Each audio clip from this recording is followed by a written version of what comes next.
3 quintal 75 KG गंजेई जबत, चोरा चालाणकारी और सहयोगी चंपट। सूचना अनुसार आज सकाळे केसिंगा आदर्श थानार एएसआई डी मोहन अमाठरू एमरामपुर को संजोग करुवा राज्य राजपथर बंधपड़ा निकट में गाड़ी जांच करुथिली। सेही समय रे एमरामपुर पटरु अमाठ पट को आसुथुवा ओडी 03AA5585 नंबर विशिष्ट पिकअप गाड़ी पुलिस जांच देखि टिके दूर रे छिड़ा होइतिला।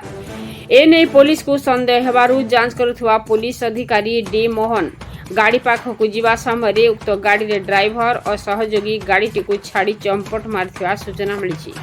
गाड़ी बलांगीर नंबर पंजीकृत थिबा बेले गाड़ी गत जनवरी मासरे पंजीकृत होइथिबा सूचना रही। सूचनायोग्य जे उक्त पिकअप रु अमानुषिक 3.75 क्विंटाल गंजेई जबत करथिबा सूचना मिली। चोर जेते चालाक हेले मध्य पुलिस पाखरु बंचिबा असंभव। यह एही घटना को देखिले अनुमान करा जाई पारे।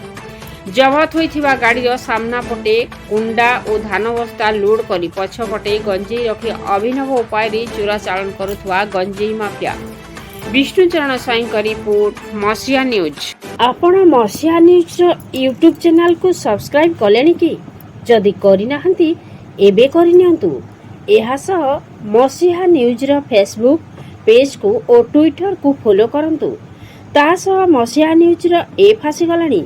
निज मोबाइल रो प्ले स्टोर रो डाउनलोड कर नियंतु। जय जगन्नाथ।